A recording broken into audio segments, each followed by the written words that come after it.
Hi, I'm Christina and today I'm going to be reacting to the Women's Prize for Fiction 2023 long list. So I have my laptop in front of me and I'm just going to see if I have read any of the 16 on the long list and see which ones I have heard of, if I've heard of any of them, and then see if there's any here that I really wanted to read already. And then I want to start compiling a TBR of the ones that I am most excited to read. So let's just see what is on the long list. So there are 16 books here. So the first thing I'm going to do is just see if I have read any of them and then just go from there. So the first one is Cursed Bread. I have not read that one and I've not heard of that one either, so intrigued by that one. Then we have Children of Paradise, not read that one and not heard of that one. Now the next one I have heard of, I've not read it. It is The Marriage Portrait by Maggie O'Farrell. That one has been all over the place and I have seen that beautiful cover so many times. So I'm definitely interested in that one. So far, not heard of two of them, have heard of one of them, not read any of them. So the next one is Demon Copperhead. Now again, I've heard of that one, haven't read it. I think that one is a retelling of David Copperfield. So I've seen that one. Next one is Trespasses. Again, not read it and I've not heard of it. Next one is Pod. Now, I've not read it, but I have heard of that one. I can't remember where I saw that, but I've seen that on BookTube and I know it's about dolphins because I remember being interested when I heard that it was a story about dolphins and told from dolphins' perspective. So that one is interesting. So let's look at the next one. Still not read any of them so far. I have The Bandit Queens, not heard of it, not read it. And then there is Homesick, not heard of it and not read it. We have The Dog of the North, not read it, not heard of it. Okay, so I've heard of this one, Memphis. I've not read it, but I have heard of it. I remember that one was nominated for the Goodreads Choice Awards in 2022. So I recognise the cover. Don't think I've heard anyone talk about it, but I have heard of it. Stone Blind, not read it, not heard of it. Fire Rush, not read it, not heard of it. There is such a theme here. Wandering Souls, not heard of it, I've not read it. Black Butterflies, I've not heard of it and I've not read it. I'm a Fan, not heard of it, not read it. Glory, now not read it, but I have heard of it. That was on the Booker Prize last year. I think that's the one that people are saying is very similar to Animal Farm because its characters are animals and it's a kind of political novel. So I've read none of the 16, which is interesting. I think last year I hadn't read any either. I always love it if I haven't read many of them. And how many have I actually heard of as well? So out of 16, I've heard of Glory, so that's 1. I have heard of Memphis, that's 2. I've heard of Pod, that's 3. I've heard of Demon Copperhead, 4. I've heard The Marriage Portrait, 5. So out of 16, read none, heard of 5. So is there any here that I was really interested to read already? And yes, I wanted to read The Marriage Portrait. I am actually already on the reserve list at my library for that. So I'll definitely going to read that one. That one's going to be high priority. And I also was intrigued to read Pod when I heard people talk about it on BookTube because it just sounds different to anything I've ever read before. I have to see if my library has that one. So yeah, there were 2 that I was interested in. So let's do a little bit more of a deep dive and then try and figure out which ones I am really excited to read just from a first impressions kind of thing. So I'm obviously not going to be able to read the whole long list before the shortlist is announced. I might be able to read a couple of books potentially. I really enjoyed following the Women's Prize for Fiction last year and I read a handful of books, I think 5 or 6 altogether. Some of them I really enjoyed, some of them I wasn't so keen on, but it was so nice to find books that I would not have been exposed to normally. So like with this one, I'd heard of 5 of them, so there's 11 books I've never heard of. Probably never would have found out about it if it isn't for this prize. So that's really exciting. So let's see what looks good to me. So we have Cursed Bread. So we have Someone is a Baker's Wife. Okay, Someone Appears in Town. Strange Things Are Happening. 6 Horses Are Found Dead. A teenage boy throws himself into the bonfire. A dark intoxication is spreading through the town. That sounds really good, actually. It's about a town gripped by madness, envy like poison in the blood, and desire that burns and consumes. So I like the sound of that one. Yeah, that one has my attention. So let's go to the next one and have a look. So the next one is Children of Paradise. So let's see. Holly applies for a job at the Paradise, one of the city's oldest cinemas. Interesting. It's going to be like other shift works, clean toilets, blah, blah, blah. She gains the trust of a cryptic band of oddballs. Violent strikes. So that one sounds okay. I'm not really intrigued, but interested enough. I think the other one, Cursed Bread, was more on my street. I'll have a proper look at the marriage portrait because I know that it's based on a woman who did live in France. I think that's what I've heard. So let's see. Yeah, Italia Renaissance, winter 1561, Duchess. She's taken on an unexpected visit to a country villa by her husband. As they sit down to dinner, it occurs he has a sinister purpose in bringing her here. He intends to kill her. She's 16 years old. She's lived a sheltered life. Here in the remote villa, she's entirely at the mercy of her increasingly erratic husband. Yeah, I think that one sounds really good. Definitely still really interested in that one. So I think those two, Cursed Bread and Marriage Portrait. Let's have a look at Demon Copperhead. Now, I wasn't particularly interested in reading this one, to be honest. I generally don't read retellings all that much. So let's see if it's what it's about. So Demon's story begins with traumatic birth to a single mother. It's about poverty in the modern opioid crisis. It's about addiction. It's about family. It's about foster care. Yeah, I mean, sounds interesting enough. I'm not sure though, because I generally don't read retelling, so it's not going to be high priority. Let's have a look at Trespasses.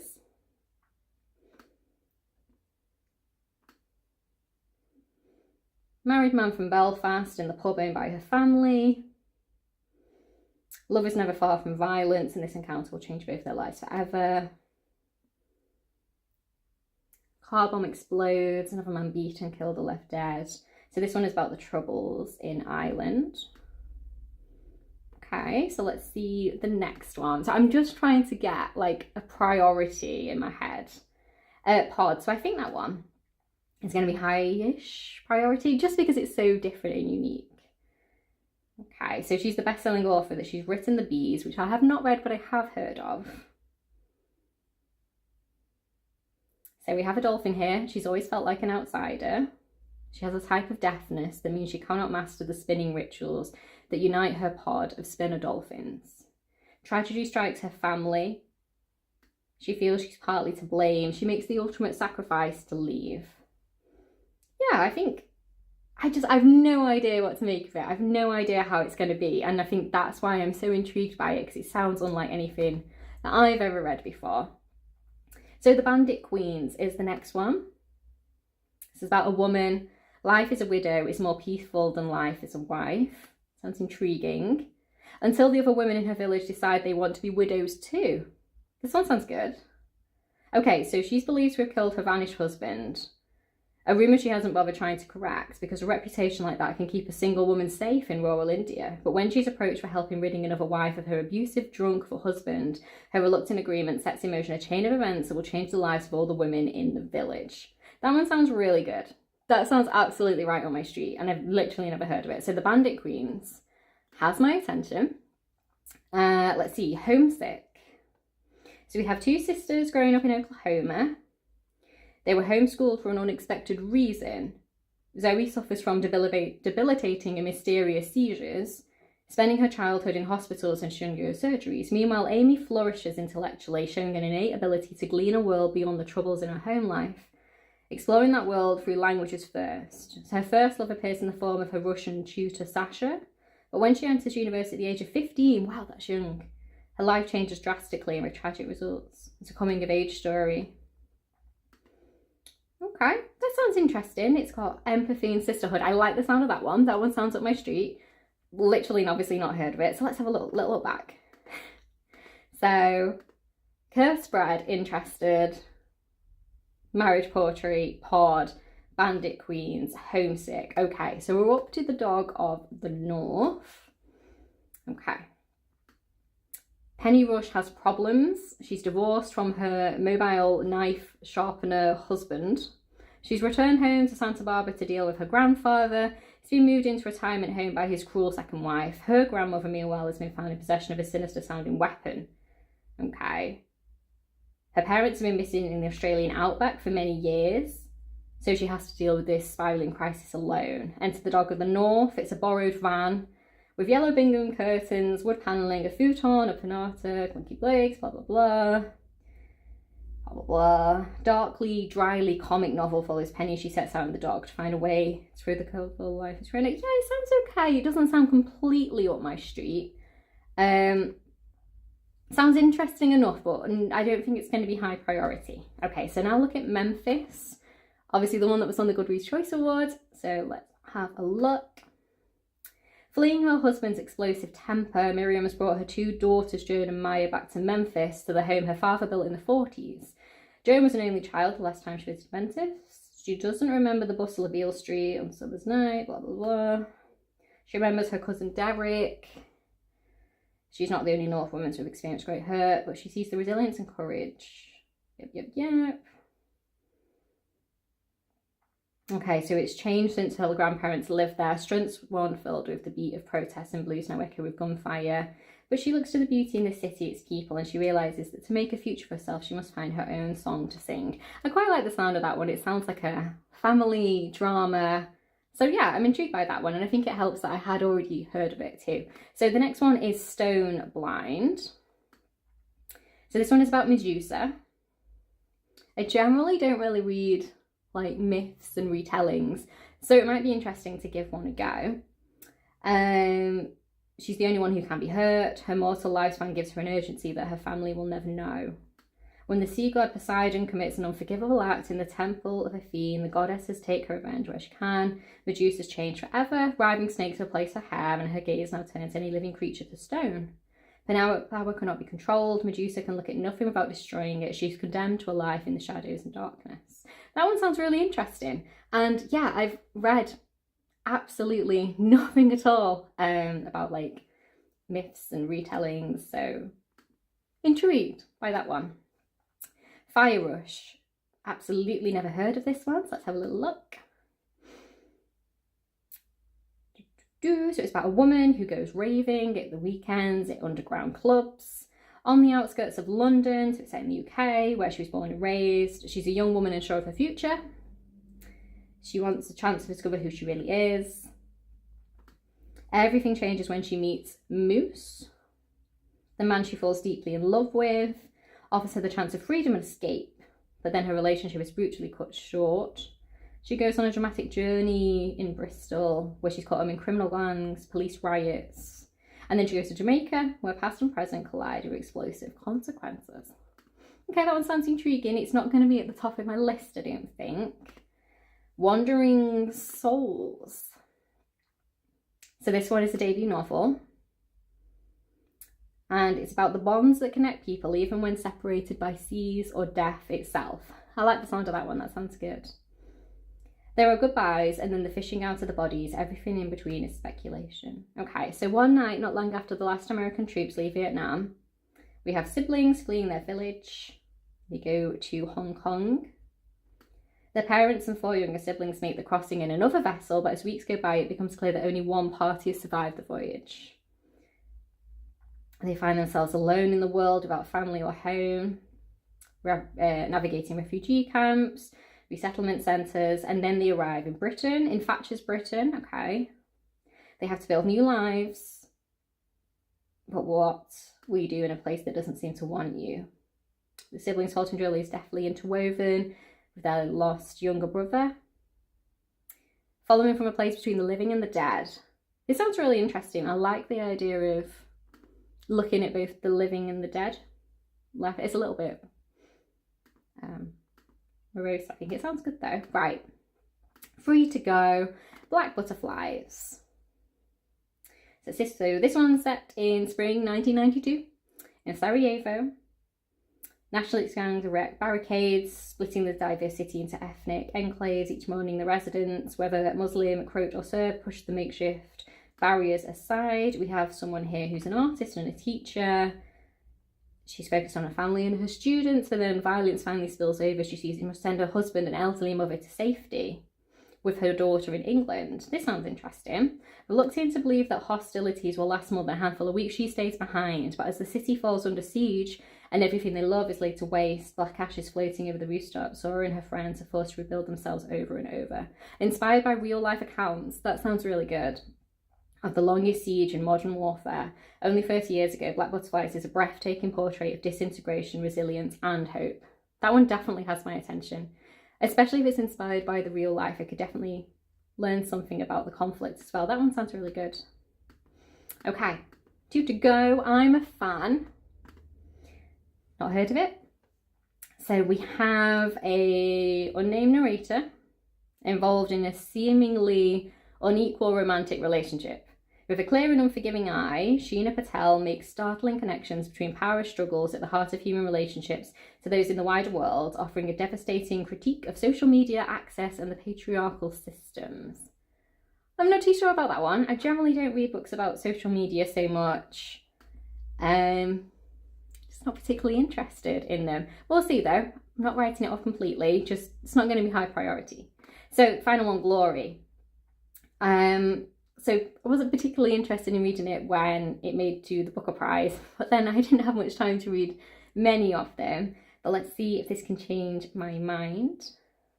So it's the story of uprising told by a bold, vivid chorus of animal voices that help to see our human world more clearly. I think it's all of the connections to Animal Farm that's putting me off a little bit. I don't know how unique it's going to be, but we'll see. So a long time ago, in a bountiful land not so far away, the animal denizens lived quite happily. And then the colonisers arrived, followed by a bloody war of liberation. New hope came from the form of a charismatic horse who ruled and kept on ruling. For 40 years he ruled with the help of his elite band of chosen ones, until one day as he sat down to his Earl Grey tea and favourite radio programme came a new leader and a new regime. So there's a young goat at the centre, returned home to a homeland. Story can stop in a moment. So it's not really grabbing me, I have to say, but I'm going to try and read more of the books that make the shortlist, so we'll see. So let's just see in terms of which ones I'm really excited for. Cursed Bread sounded really good. The Marriage Portrait, was already interested in that one, definitely still am. Pod, interested in that one. The Bandit Queen sounds really good. Homesick sounded really good. Memphis, I like the sound of that. Stone Blind, because it's just different from anything I've read, but I know these kind of Greek myth retellings are very, very popular now, especially on BookTube and places. I've just never read anyone. Wandering Soul sounded really good. Black Butterflies, I think they're the ones. So 1, 2, 3, 4, 5, 6, 7, 8, 9. So I think they're the ones I'm most excited to read. Just wanted to see which ones are now going to be at my library. So let's see which ones I pick up. Hopefully some of these will be. So I'm just going to have a little look. So I have been away and I've looked at all of those 16 books in terms of what my library has available.